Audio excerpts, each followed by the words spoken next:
السلام علیکم ورحمۃ اللہ وبرکاتہ۔ وعلیکم السلام ورحمۃ اللہ وبرکاتہ۔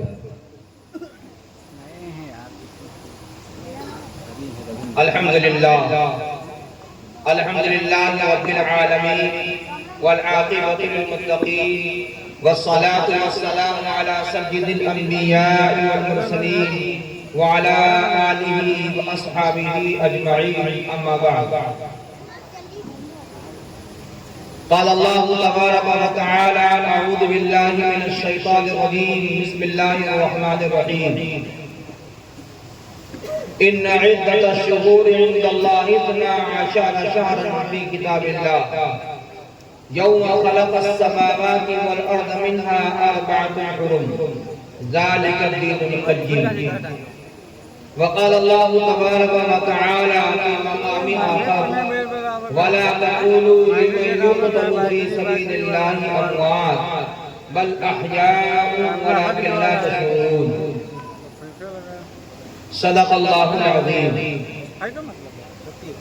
فنا فی اللہ کی تہ میں بقا کا راز مضمر ہے، فنا فی اللہ کی تہ میں بقا کا راز مضمر ہے، جسے مرنا نہیں آتا اسے جینا نہیں آتا۔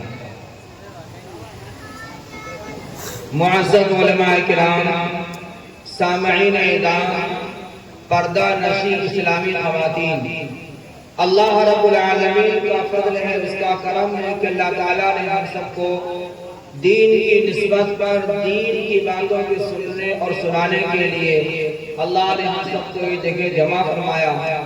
اللہ ہم سب کی اس بیٹھک کو قبول فرمائے، نیک نیتی کے ساتھ دین کی باتوں کے سنانے اور سننے کی توفیق نصیب فرمائے۔ بڑی خوشی کی بات ہے کہ معزز علماء کرام اور نوجوان ساتھیوں نے 10 روزہ شہدائے اسلام کے نام سے جلسے منعقد کر رہے ہیں اطراف و اکناف کے اندر۔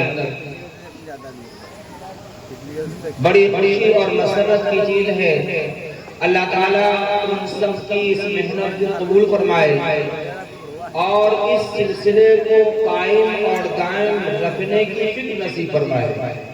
اسی کے ساتھ ساتھ یہ بات بھی ذہن میں رہے اور اللہ تعالیٰ سے مانگتے رہے کہ اللہ نیک نیتی کے ساتھ کام کرنے کی توفیق نصیب فرمائے۔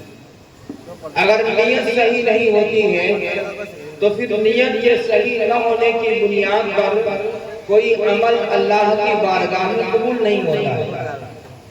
بخاری شریف کی روایت میں ہے، آقا مدنی تاجدار مدینہ جناب رسول اللہ صلی اللہ علیہ وسلم نے ان 3 عمل کرنے والے لوگوں کا واقعہ بیان فرمایا ہے، جس میں سے ایک شہید بھی ہوگا جس نے بدنیتی کے ساتھ جام شہادت نوش فرمایا، جبکہ شہادت ایک ایسا عمل ہے کہ اس کا خون کا قطرہ زمین پر گرنے سے پہلے اللہ اس کی مغفرت فرما دیتا ہے، لیکن جب نیت بدل جاتی ہے تو بڑا سا عمل قیامت میں نجات کا ذریعہ نہیں بن سکتا۔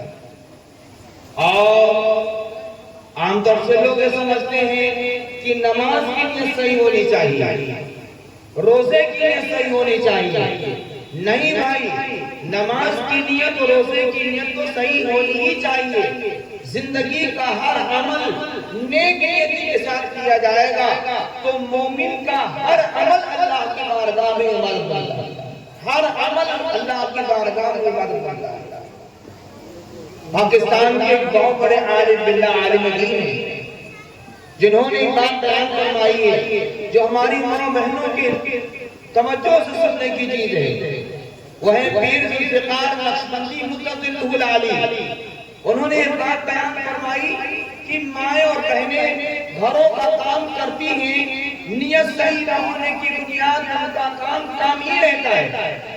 اگر وہ اپنی نیتوں کو درست کر لے تو گھر کا ہر کام ان کا عبادت بن جائے گا، ہر عمل عبادت بن جائے گا۔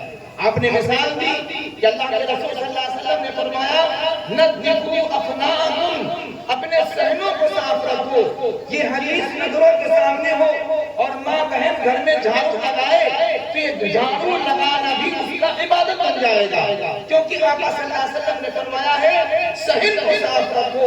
اب یہ عورت، یہ خاتون، یہ بہن، یہ بیٹی جھاڑو لگا رہی ہے اس نیت پر کہ اللہ کے رسول صلی اللہ علیہ وسلم نے فرمایا صحن کو صاف رکھو، صفائی کا حکم دیا ہے، ہم گھر صاف کر رہی ہیں اس وجہ سے کہ اللہ کے رسول صلی اللہ علیہ وسلم نے فرمایا جھاڑو، ہر جھاڑو پر اس کو نیکی ملے گی اور گھر کی صفائی پر اس کو ثواب ملے گا۔ نیکی نیتی بڑی اہم چیز ہے، ہر عمل میں نیکی نیتی۔ ایک جو ہے کاشتکار ہے، وہ کاشتکاری کرتا ہے، کھیتی کرتا ہے۔ عام طور سے کسان جب کھیتی کا کام کرتے ہیں وہ سمجھتے ہیں کھیتی کر رہے ہیں، کوئی دین کا کام کر رہے ہیں۔ میرے بھائیوں یاد رکھو، کھیتی کا کام بھی عبادت ہے۔ اگر ہم نے کھیتی اس بنیاد پر کی ہے کہ جو غلہ پیدا ہوگا حلال طریقے سے آئے گا، اپنے بچوں کی پرورش کریں گے، مدرسوں میں دیں گے، غربا کو دیں گے، ضرورت مندوں کو دیں گے، تو فرمایا یہ انسانیت سے کام کیا جائے گا تو جو کھایا جا رہا ہے الگ ہے، کھایا جانے والا نفع میں ہوگا، جو دیا جائے گا اس کے صدقے میں کھانے والا غلہ بھی عبادت بن۔ یعنی بھائیو دوستو، اس لیے نیک نیتی بڑی اہم چیز ہے۔ بھئی جو لوگ دور بیٹھے تو قریب آ جائے زیادہ اچھا ہوگا جی، سامنے کی کرسیاں خالی پڑی، اگر قریب آ جاؤ تو زیادہ بہتر ہو جائے گا۔ قریب آ جائیے، قریب آ جائیے۔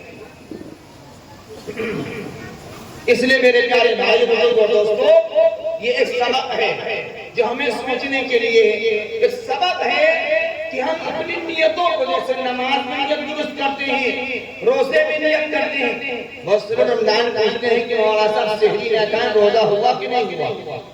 سحری نہیں کھائی تو روزہ ہوگا کہ نہیں ہوگا؟ بہت سے لوگ پوچھتے ہیں سحری کھائی لیکن روزے کی نیت نہیں کی تو روزہ ہوگا کہ نہیں ہوگا؟ بھئی ہر بالغ شخص جب سحری کھاتا ہے تو سحری کھاتا ہی اسی نیت سے کہ روزہ رکھنا ہے، تو یہ سحری کھانا بھی تو نیت ہے۔ اب روزے پر فکر ہے کہ نیت نہیں کہ روزہ ہوگا کہ نہیں ہوگا۔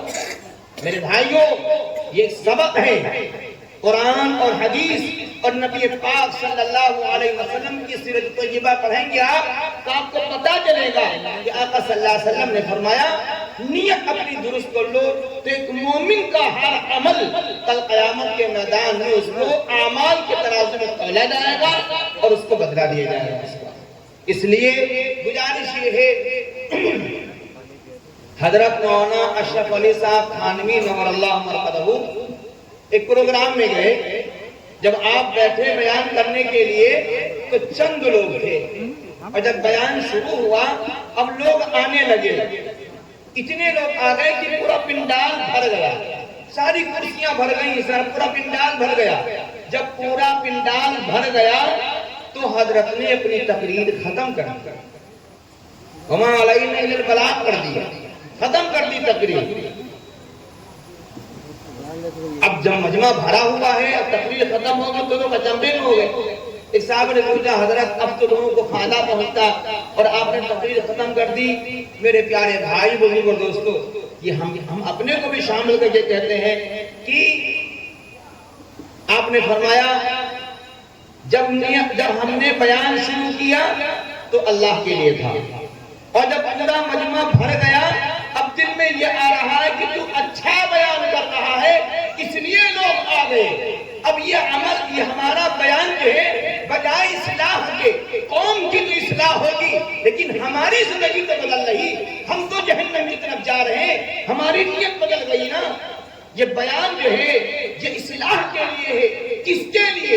بیان کرنے والے کی بھی اصلاح کے لیے ہے، سننے والوں کی بھی اصلاح کے لیے ہے۔ حضرت نے فرمایا جب بیان کرنے والے ہی کے لیے بگاڑ کا ذریعہ بن جائے گا تو بیان کرنے کا مقصد کیا ہوا؟ اس لیے میں نے بیان ختم کر دیا۔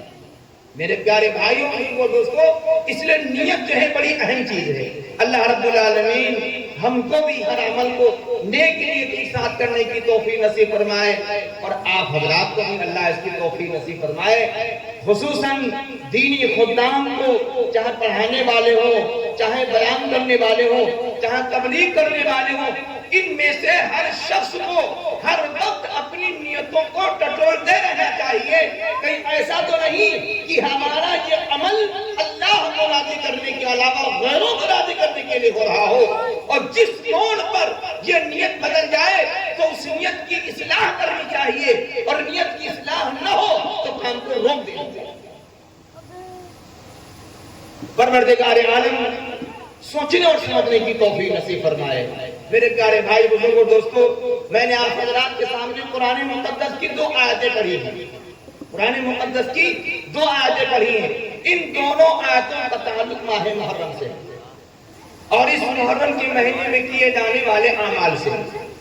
قرآن مقدس میں اللہ رب العالمین نے ارشاد فرمایا ہے، مہینوں کی تعداد 12 ہے۔ یہاں پر جو مہینوں کی تعداد بتائی گئی ہے وہ اسلامی مہینے ہیں۔ عام طور سے ہندوستان میں 3 طریقے کے مہینے چلتے ہیں، ایک عربی، دوسرے انگریزی، تیسرے ہندی۔ عربی مہینہ اور عربی سال محرم الحرام سے شروع ہوتا ہے، انگریزی مہینہ جنوری سے شروع ہوتا ہے، اور ہندی مہینہ چیت، بیساکھ، جیٹھ، اساڑھ سے شروع ہوتا ہے۔ یہ 3 طریقے کے مہینے چلتے ہیں۔ قرآن نے جن 12 مہینوں کا تذکرہ کیا ہے وہ اسلامی مہینے ہیں۔ کیوں؟ اللہ رب العالمین نے ان 12 مہینوں میں 4 مہینوں کو محترم، مقدس اور مکرم بیان فرمایا، اور ان 4 مہینوں کی گنتی کون کون سی ہے؟ 3 مہینے مسلسل ہیں، ایک مہینہ بکھرا ہوا، ایک مہینہ ہے رجب المرجب، اور 3 مہینے ملے ہوئے ہیں، وہ 3 مہینے ملے ہوئے ہیں، وہ شوال المکرم، ذی قعدۃ الحرام، ذی الحجۃ الحرام۔ عام طور سے لوگ ذی الحجہ اور ذی قعدہ کہتے ہیں، جبکہ پورا نام ہے ذی قعدۃ الحرام، ذی الحجۃ الحرام، محرم الحرام۔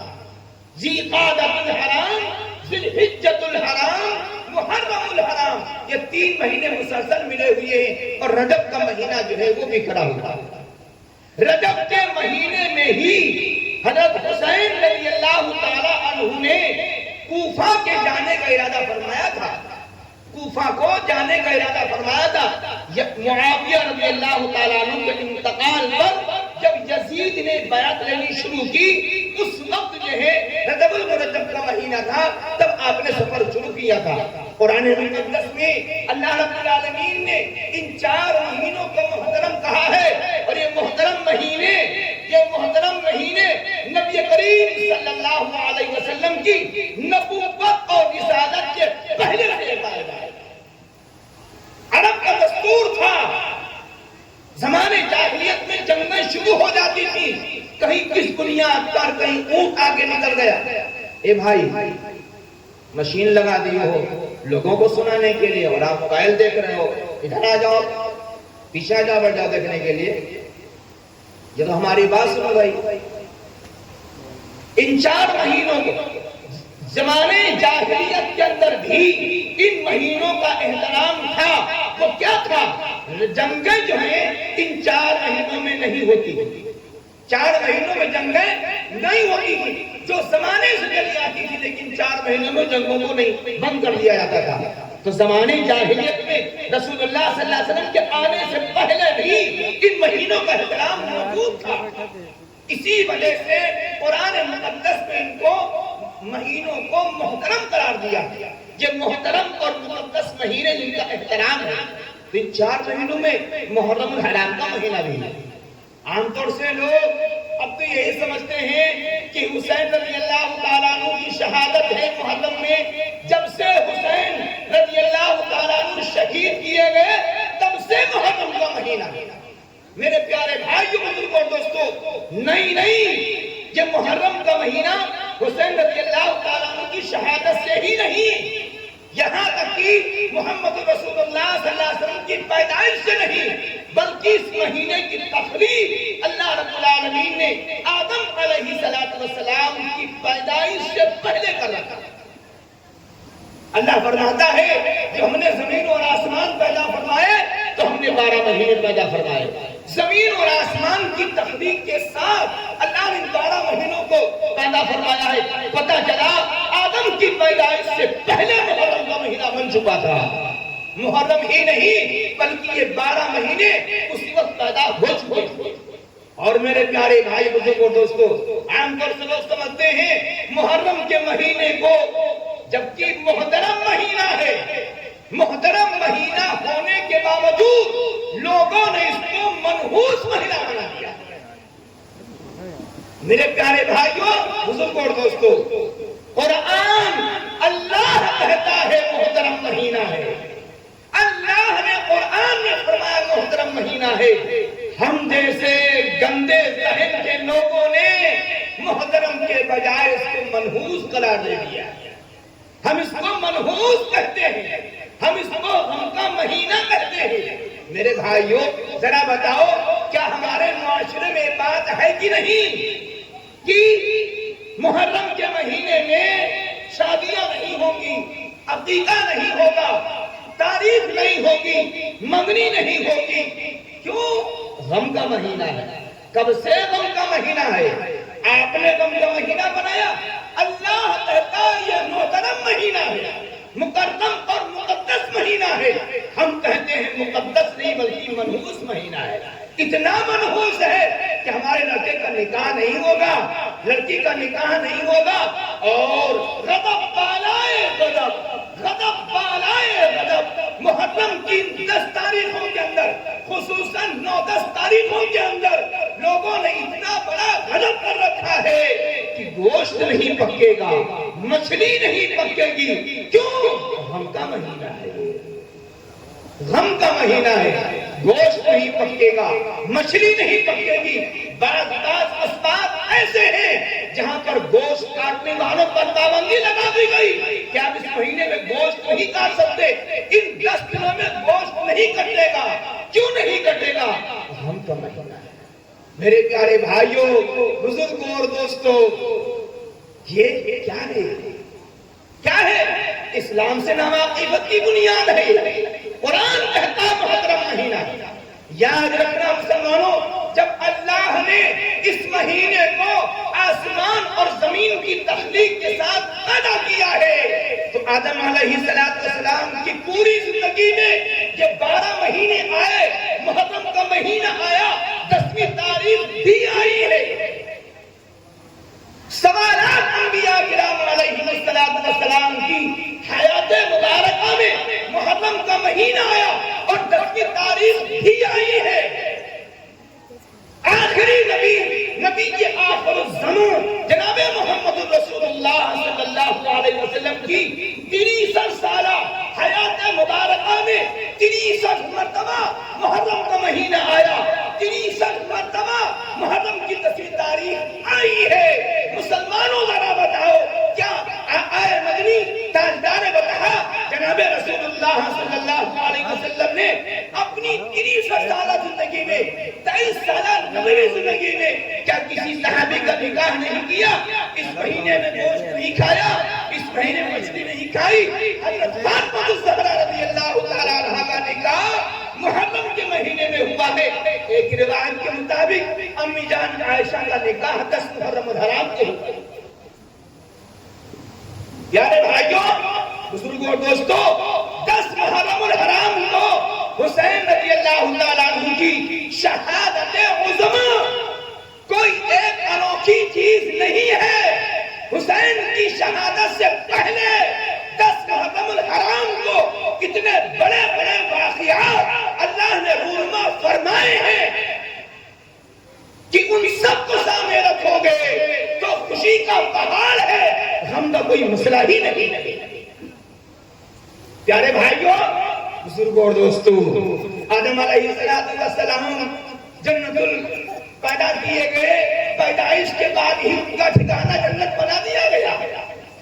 اللہ نے کہا ساری نعمت تمہاری ہے، خوب کھاؤ، خوب ٹہلو گھومو. ہاں یہ ایک درخت ہے جس کے قریب نہ جانا. یہ ایک درخت ہے جس کے قریب نہ جانا. کچھ علماء نے کہا ہے وہ گندم کا درخت تھا. بہرحال ایک لمبا واقعہ ہے، وہ بتائیں گے تو سارا وقت اسی میں نکل جائے گا۔ مختصراً یہ کہ شیطان کسی طریقے سے حوا کو بہکایا، حوا نے آدم علیہ السلام کو سمجھایا، آدم علیہ السلام اپنی شریک حیات کی باتوں میں آ کر کے اس گندم کے درخت سے دونوں لوگوں نے کھایا۔ کھانا تھا، ایک نافرمانی کرنی تھی، جیسے نافرمانی ہوئی، نافرمانی کا گناہ اور گندگی جسم پر آیا، قدرت کی طرف سے نظام تھا کہ جنت کا پاکیزہ لباس گنہگار بدن پر ٹک نہ سکا، فوراً نیچے اتر گیا۔ گندم کا درخت کھانا تھا کہ اللہ نے جنت کا تقوی والا لباس اتار دیا، دونوں ننگے ہوئے۔ ننگے ہوئے، اب دونوں لوگوں نے پتوں سے اپنے آگے پیچھے کی شرمگاہوں کو چھپانا شروع کیا، ادھر چھپنے لگے ادھر چھپنے لگے۔ اللہ نے کہا میری بات تم نے نہیں مانی، میرے حکم کے خلاف کام کیا، اب تم جنت سے نکل جاؤ۔ جنت سے نکال دیے گئے۔ ایک گناہ ہوا، ایک گناہ پر اللہ نے آدم علیہ السلام کو جنت سے نکالا ہے۔ مسلمانوں غور کرو، 70 گناہ اور بے شمار گناہ کیے بیٹھے ہیں اور امید لگائے ہیں نبی پاک صلی اللہ علیہ وسلم کی امتی وہ شفیع المذنبین ہے، ہماری سفارش کرتا ہے کہ ہم جنت پہنچ جائیں گے، ہم جنت پہنچ جائیں گے۔ خوب تازیاں رکھو، خوب ڈھول بجاؤ، خوب کھچڑے کھاؤ، رسول اللہ صلی اللہ علیہ وسلم شفیع المذنبین نہیں ہے، وہ سفارش کرنے کے جنت مل جائے گی۔ آدم علیہ السلام کو جنت سے نکال دیا گیا۔ آدم کو اور حوا کو دونوں کو احساس ہوا میں نے غلطی کی، اب دونوں نے توبہ کرنا شروع کی، رونا شروع کیا۔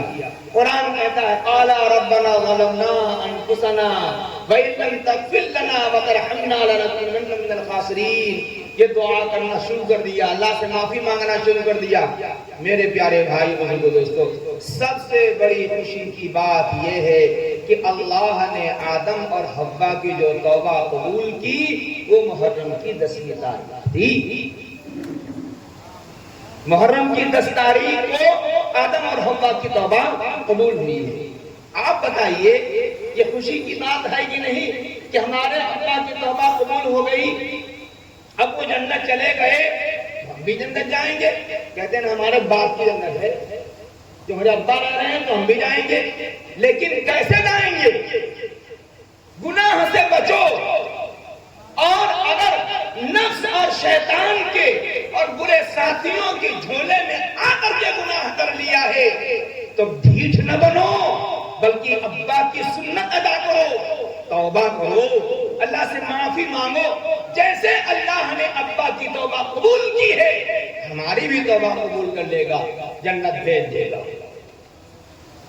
آدم علیہ السلام کی توبہ کب قبول ہوئی؟ 10 محرم الحرام کو قبول ہوئی۔ اس کے علاوہ آدم علیہ السلام سے لے کر کے جو مشہور پیغمبروں کے نام کتابوں میں قرآن میں آتا ہے ان کے بارے میں، جیسے نوح علیہ السلام ہے، ان کے طوفان آیا، طوفان ختم ہوا، طوفان کو اللہ نے ختم کیا اور آپ کی کشتی جو طوفان میں نیچے آئی اور بیٹھی تو یہ 10 محرم الحرام کو نوح علیہ السلام کی کشتی جودی پہاڑ پر ٹھہری تھی۔ یونس علیہ السلام ایک پیغمبر ہیں جن سے خطا ہوئی اور بھاگے، دریا میں جا رہے تھے، قرآن نادی میں نکلا کہ کشتی پر جتنے سوار ہیں ان میں سے کون مجرم ہے۔ قرآن نادی میں بار بار یونس علیہ السلام کا نام نکل رہا تھا۔ یونس علیہ السلام شرم کی بنیاد پر اب انہوں نے، چہرہ نورانی ہے، نبی ہے، چہرہ نورانی ہے، کوئی نہیں کہتا کہ غلطی کی ہے، لیکن جب بار بار نام نکل رہا ہے تو شرم کی بنیاد پر یونس علیہ السلام کشتی سے دریا میں چھلانگ لگائی۔ اللہ کا نظام تھا، اللہ نے مچھلی سے کہا میرا بندہ چھلانگ لگانے جا رہا ہے، چل جا اپنے پیٹ میں اس کو محفوظ کر لے۔ ابو الحسن مولانا مفکر اسلام مولانا ابو الحسن علی میاں ندوی رحمۃ اللہ علیہ نے لکھا ہے اللہ نے مچھلی کو حکم دیا، تو مچھلی کو حکم دیا یونس کو تم کو نگلنا ہے، لیکن تیرے دانت کی خراش میرے پیغمبر کو نہیں لگنا چاہیے۔ اتنی حفاظت کے ساتھ نکلنا. بہرحال اس نے نکلا, خراش نہیں لگی. یونس علیہ السلام کو احساس تو میں نے غلطی کی ہے, انہوں نے توبہ شروع کی. رب انی ظلمت نفسی لا الہ الا انت سبحانک انی کنت من الظالمین. مچھلی کے پیٹ میں توبہ کر رہے ہیں اور اللہ سے فریاد کر رہے ہیں. یونس علیہ السلام کی توبہ بھی اللہ نے قبول فرمائی اور مچھلی کے قید سے باہر نکالا ہے. وہ بھی محرم کا مہینہ تھا, تاریخ 10ویں تھی. تاریخ 10ویں تھی. ابراہیم خلیل اللہ کو جب نمرود نے آگ میں ڈالنے کا نظام بنایا ہے اور جس دن وہ ڈالے گئے ہیں اور آگ گلے گلزار بنی ہے, وہ مہینہ محرم کا تھا. تاریخ 10ویں تھی. تاریخ 10ویں تھی. یعقوب علیہ السلام کے چہیتے لاڈلے بیٹے یوسف علیہ السلام کو جب ان کے بھائیوں نے باغ سے لے کر کے ان کے ساتھ جو معاملہ کیا ہے, روتے روتے یوسف یعقوب علیہ السلام کی بینائی چلی گئی. قرآن کہتا ہے وَبْيَضَّتْ عَيْنَاهُ. یعقوب علیہ السلام اتنا روئے کہ آنکھ میں سفیدی آ گئی, بینائی چلی گئی. لیکن اللہ رب العالمین نے یوسف کی یعقوب سے جو ملاقات کرائی ہے وہ ملاقات تو ہوئی ہے. مہینہ محرم کا تھا, تاریخ 10ویں تھی. پیارے بھائیوں بزرگوں, ایک لمبی تاریخ ہے. بتانا اس بات کو ہے یہ مہینہ محترم مہینہ ہے اور اس مہینے کی 10ویں تاریخ شہادت حسین کی بنیاد پر اس کو فضیلت نہیں حاصل ہے, بلکہ اللہ نے جب سے اس کو پیدا کیا ہے اس دن سے اس تاریخ کو فضیلت حاصل ہے. کتابوں میں آتا ہے کہ دنیا جب فنا کی جائے گی, دنیا جب فنا کی جائے گی, یہ 12 مہینے ہوں گے اور اس مہینوں میں مہینہ جو ہوگا وہ محرم کا مہینہ ہوگا. تاریخ 10ویں ہوگی, لیکن کس سال کا محرم ہوگا, کون کس مہینے کی کس سال کی 10ویں تاریخ ہوگی, اس کو کسی کو پتا نہیں ہے. یہ تو پتا ہے مہینہ محرم کا ہوگا, تاریخ 10ویں ہوگی, لیکن کس سال کی 10ویں تاریخ ہوگی اس کا پتا کسی کو نہیں. پیارے بھائیوں بزرگوں اور دوستوں, شہادت حسین کی بنیاد پر لوگوں نے اس مہینے کو اور خصوصاً 10ویں تاریخ کو کچھ لوگوں نے فضیلت دی اور کچھ لوگوں نے اتنا گرایا کہ کہتے ہیں نا چمگادڑ کو دن میں نظر نہیں آتا تو وہ برائی کرتی ہے کس کی, سورج کی برائی کرتی ہے. چچوندر کے سر میں خوشبو نہیں ہے, چمیلی کا تیل کتنا بھی لگا دو گے خوشبو نہیں آئے گی. جن لوگوں نے صحابہ کرام سے عداوت کی, جن لوگوں نے آل رسول کو ظلماً شہید کیا, غداری کی ہے, جب ان کے دلوں کے اندر نبی پاک صلی اللہ علیہ وسلم کے چہیتے صحابہ کی بغض و عناد بھر دی گئی, تو اب ان کے دلوں کے اندر آل رسول کو شہید کرنے کا مشن بنا اور شہید کرنے کے بعد, شہادت دینے کے بعد ظلم کر کے خاندان کو تحس نحس کیا اور حسین رضی اللہ تعالیٰ عنہ کے سر کو جسم سے تن سے جدا کر کے دونوں کو دو جگہ کر دیے. سر کہیں دفن ہے, جسم کہیں دفن ہے. اتنا بڑا ظلم کیا ہے, ظلم کیا آل رسول کے اوپر, ظلم کیا آل رسول کے اوپر. غم بنا دیا ہے محرم کے مہینے کو, غم کا مہینہ بنا محرم کے مہینے کو. اور ڈھکوسلا دیکھو, خود ہی شہید کیا, خود ہی سر کو تن سے جدا کیا. سر کہیں لے گئے, جسم کہیں ہے, اور سینہ پیٹ کر کے غم منانا شروع کر دیا. سینہ پیٹ کر کے غم منانا شروع کر دیا. ایک طرف غم ہے سینہ پیٹنے کا اور ڈھول کر کے خوشی منانے کا. عجیب بات ہے, عجیب بات ہے. اب تو کچھ علم ہے ماشاءاللہ, علم کا دریا چل رہا ہے, ہر جگہ مکتب مدرسے چل رہے ہیں. کل جب علم نہیں تھا, سادگی کا زمانہ تھا, تو نانی اماں دادی اماں کہتی تھی میرے بیٹوا کی شادی ہے لہذا ہم شادی میں گانا بھی گائیں گے ڈھولکی بھی بجائیں گے. ڈھولکی بجتی تھی نہیں بجتی تھی, ڈھولکی بجتی تھی. کاہے کے لیے بجتی تھی؟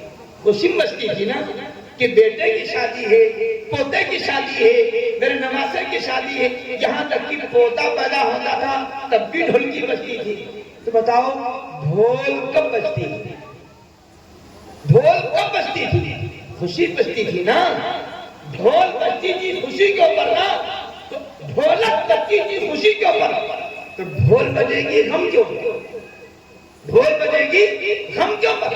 دو متضاد چیزیں ہیں, سینوں کو میر کر کے غم منانے کی بات کر رہے ہیں اور ڈھول بجا کر کے خوشیاں منا رہے ہیں. یہ خوشی کس بات کی ہے؟ یہ خوشی اس بات کی ہے کہ مجھ کو صحابہ محمد کے دوستوں سے محمد کے دوستوں سے مجھے محبت نہیں ہے. محمد کے دوستوں کی عناد ہمارے دل میں بھرا ہوا ہے. اگر رسول اللہ صلی اللہ علیہ وسلم کے چہیتے صحابہ سے جب دشمنی کی بنیاد ڈال دی گئی تو علی بھی رسول اللہ صلی اللہ علیہ وسلم کے صحابی ہیں, حسین بھی رسول اللہ صلی اللہ علیہ وسلم کے صحابی ہیں, حسن بھی رسول اللہ صلی اللہ علیہ وسلم کے صحابی ہیں, محسن بھی رسول اللہ صلی اللہ علیہ وسلم کے صحابی ہیں. یہ سارے صحابی ہیں. اگر ابو بکر سے دشمنی ہے, عمر سے دشمنی ہے, عثمان سے دشمنی ہے, تو علی سے بھی دشمنی ہے, حسین سے بھی دشمنی ہے. اگر دشمنی نہ ہوتی تو رسول اللہ صلی اللہ علیہ وسلم کے جگر گوشوں کو, نماز رسول کو, عمر رضی اللہ تعالیٰ عنہ کے برادر نسبتی کو, فاطمہ کے لال کو کوفہ بنا کر کے شہید نہ کرتے, بانی نہ بن کرتے, شہید نہیں کرتے. میرے پیارے بھائی بزرگوں دوستو, یہ دشمنی ہے, یہ غداری ہے, یہ نفاق کا جس کو کیا ہے. مقصد میں کامیاب ہونے کے بعد آپ اس کو کیا کر رہے ہیں؟ چھپا رہے ہیں ڈھولک اور ماتم سے. ڈھولک اور ماتم سے چھپا رہے ہیں. پیارے بھائیوں بزرگوں دوستو, محرم کے مہینے کو حسین رضی اللہ تعالیٰ عنہ کی شہادت سے نحوست نہیں ہے, بلکہ اس کو حسین رضی اللہ تعالیٰ عنہ کی شہادت میں چار لگ گئے ہیں. 10 محرم کو شہادت کی بنیاد پر 4 لگ گئے ہیں. مہینے میں کمی نہیں آئی, تاریخ میں کمی نہیں آئی. شہادت حسین کا مقام بڑھ گیا, شہادت حسین کا مقام بڑھ گیا. میرے پیارے بھائیوں بزرگوں دوستوں, پھر یہ بات سمجھنے کی ہے اور قاعدے سے سمجھنے کی ہے. دنیا سے جانے کا 2 طریقہ, دنیا سے جانے کے 2 طریقے. ایک طریقہ تو یہ ہے کہ بستروں پر ایڑیاں رگڑ کر کے ہم دنیا سے جائیں, فرشتے آئیں اور جسم میں گھوس کر کے ایک ریشے سے روح نکالیں, ایک ریشے سے روح نکالیں. سیدنا عیسیٰ علیہ السلام سے جب انہوں نے نبوت کا دعویٰ کیا اور اپنا معجزہ دکھلایا کہ میں مردوں کو زندہ کر دیتا ہوں, یہ عیسیٰ کا کمال نہیں تھا, یہ اللہ کی طرف سے ان کو معجزہ دیا گیا. اگر عیسیٰ علیہ السلام کا کمال ہوتا تو پھر عیسیٰ علیہ السلام نعوذ باللہ ثم نعوذ باللہ خدا کے برابر ہو جاتے. ایسا نہیں ہے.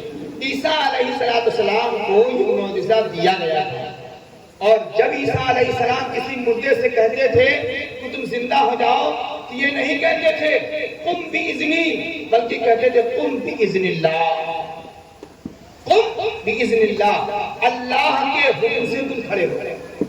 قوم کے لوگوں نے کہا کہ تم مردوں کو زندہ کرتے ہو تو ان کو یقین تھا ڈھکوسلا ہے. ایک شخص ہے 50 سال اس کو مرے بھی ہو گئے تھے. قوم کے لوگوں نے کہا اگر تم مردوں کو زندہ کرتے ہو تو فلاں شخص مرا تھا اس کو زندہ کر دو.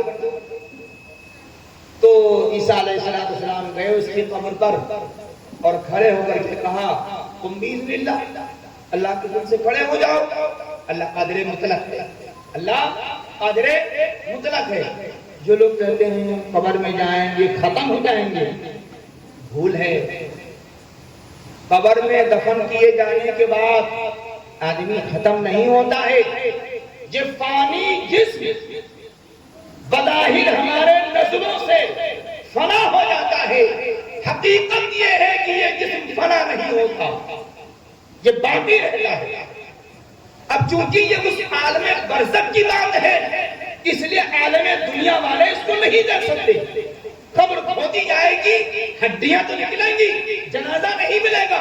لیکن جب تم برزخ میں جاؤ گے، قبرستان میں دفن کیے جاؤ گے، تو جیسے کہ یہاں گاؤں میں نا لوگوں سے ملتے جلتے آوازیں سنتے ہو نا، جب انسان قبر میں دفن کر دیا جاتا ہے تو ایک دوسرے کی قبر کا حال اور اس پر عذاب اس کو سننے میں آتا ہے. فنا نہیں ہوتا انسان. عالم تین ہے، ایک پیٹ کی زندگی، ایک دنیا کی زندگی، ایک قبر کی زندگی. یہ تین دنیا ہے. تینوں دنیا میں انسان ہوتا ہے. مرتبے کے لحاظ سے تو 50 سال مرے ہو گئے جب اس کو انہوں نے کہا تو اللہ کی قدرت، وہ مردہ مٹی جھاڑتے ہوئے کھڑا ہوا اور وہ اپنے جسم کو بالکل سنبھال نہیں پا رہا تھا، چکنا چھوڑتا ہوا. اس نے کہا آپ نے اس کو کیوں نکالا قبر سے؟ تو کہا قوم کے لوگوں نے کہا تھا. سننے کی بات ہے. اس نے کہا 50 سال اس کو مرے ہوئے ہو گئے ہیں. اسرائیل علیہ السلام نے جو جسم سے روح نکالی تھی، جو تکلیف تھی، وہ تکلیف آج بھی باقی ہے. قرآن کہتا ہے وَالنَّازِعَاتِ غَرْقًا. اسرائیل علیہ السلام اپنی فوج کے ساتھ آتے ہیں، مردے کے جسم میں گھس جاتے ہیں، ایک ایک ریشے سے روح کو کھینچتے ہیں. مرنے والا انسان جب بستر پر مرتا ہے تو اس کی روح کھینچی جاتی ہے. تبھی آپ دیکھتے ہیں بعض لوگ اتنی تکلیف ہوتی ہے کہ کرمٹیں بدل رہے ہیں، انجیکشن لگایا جا رہا ہے اور نٹی کھرکھرا رہی، پانی ڈالا جا رہا ہے. زندوں کو اس مرنے والے کی تکلیف دیکھ کر کے چین نہیں آتا. سگا بیٹا، سگی بیوی، سگی بہن اللہ سے کہتی ہے اللہ اب میرے ابا کو بلا لیجیے، اے اللہ میرے ابا کو بلا لیجیے. کل کہتا کہ تمہارے ابا مر جائیں گے تو کہتا اچھا میرے ابا کو مار رہے ہو. آج مرنے والے باپ کی تکلیف کو دیکھ کر کے سہا نہیں جا رہا ہے تو چہیتی اولاد کہتی ہے پروردگار عالم اب میرے ابا کو بلا لو. یہ تکلیف دیکھی نہیں جا رہی. یہ تکلیف کیا ہے؟ بدعملی کی بنیاد پر جو روح نکالی جاتی ہے، درے لگائے جاتے ہیں، کونے لگائے جاتے ہیں، وہ تکلیف ہوتی ہے. ایک ہاتھ دنیا سے جانے کا بستروں پر ایڑیاں رگڑ کر رکھتے ہیں. قاری حنیف صاحب ملتانی نور اللہ مرقدہ جب موت کا منظر بیان کرتے تھے تو پڑھتے تھے قرآن مقدس کی آیت وَالْوَفْقَةِ السَّاقُ بِالسَّاقِ إِلَىٰ رَبِّكَ يَوْمَئِذٍ الْمَسَاقُ. ایڑیاں میں لگا رہی ہے. کیوں؟ اب تکلیف اتنی ہے کہ ایڑیاں لگا رہا ہے، چلا رہا ہے، تڑپ رہا ہے. روح جب تک کی پورے جسم سے نہیں نکل جائے گی یہی کیفیت باقی. یہ ہے بستر پر مرنے کی موت. بعض مرتبہ ایسا بھی ہوتا ہے کہ لوگ تقدیر میں آ کر کے کلمے بھی بقیہ کرتے ہیں. ایک موت تو یہ ہو گئی، دوسری موت شہادت کی موت. دوسری موت شہادت کی موت ہے. ایک شخص ہے اعلاء کلمت اللہ کے لیے، اپنی عزت و آبرو کی حفاظت کے لیے دشمن کے مقابلے میں آ گیا. ہماری بہن بیٹیاں جب کوئی دشمن اسلام، دشمن انسان آیا عزت لوٹنے کے لیے، بہن کھڑی ہو گئی، اس نے وار کر دیا، اس نے اس کے اوپر وار کیا، بہن کا وار خالی گیا، دشمن کا وار اس کے اوپر پڑ گیا اور یہ اسی جگہ پر اس کے وار کے پڑتے ہی وہ مر گئی. اس کو بھی شہید کہا جائے گا. شہادت کی موت دشمن کے مقابلے میں ہوئے. اس نے تلوار لگائی گردن پر، ایک کاٹ لگائی گردن سے، گردن جسم سے جدا ہو گئی، مر گیا. روح کتنی آسانی کے ساتھ نکل گئی. اب اسرائیل علیہ السلام کو گھس کر کے روح نکالنا نہیں ہے، بظاہر تو لگتا ہے بڑی مشکل کی موت ہے، نہیں، شہادت کی موت بہت آسان ہے، بستر کی موت بہت مشکل ہے، بستر کی موت پر مغفرت کا وعدہ نہیں ہے، شہادت کی موت نیک نیتی کے ساتھ ہے، شہادت کی موت نیک نیتی کے ساتھ ہے، جنت کا وعدہ ہے، جنت کے ملنے کا وعدہ ہے اس کے لیے۔ پیارے بھائیوں اور دوستو، جس موت پر سیدھے جنت مل جائے، آپ بتائیے یہ موت کیا غم کی چیز ہے؟ ایسی موت کیا غم کی چیز ہے؟ نہیں، ایسی موت تو خوشی کی چیز ہے، ایسی موت تو خوشی کی چیز ہے۔ اور اگر شہادت کی موت غم کی موت ہوتی، یہ عمل منحوس عمل ہوتا، یہ عمل قریب عمل ہوتا، تو نبی پاک صلی اللہ علیہ وسلم کے جیالے دوست، نبی کریم صلی اللہ علیہ وسلم کے جیالے احباب کبھی بھی موت کی تمنا نہ کرتے۔ خلیفہ دوم، فاتح ایران، خلیفہ دوم، داماد رسول جناب عمر فاروق رضی اللہ تعالیٰ عنہ ہمیشہ اللہ تعالیٰ سے دعا مانگتے رہے کہ اللہ مجھے اپنے راستے کی شہادت نصیب فرما، اور اپنے شہر نبی پاک صلی اللہ علیہ وسلم کے شہر مدینے میں میری قبر پر یہ دعا مانگتے رہے۔ اور یاد رکھو میرے پیارے بھائی بزرگوں دوستو، شہادت کی موت، چھوٹے چھوٹے بچوں نے شہادت کی تمنا کی۔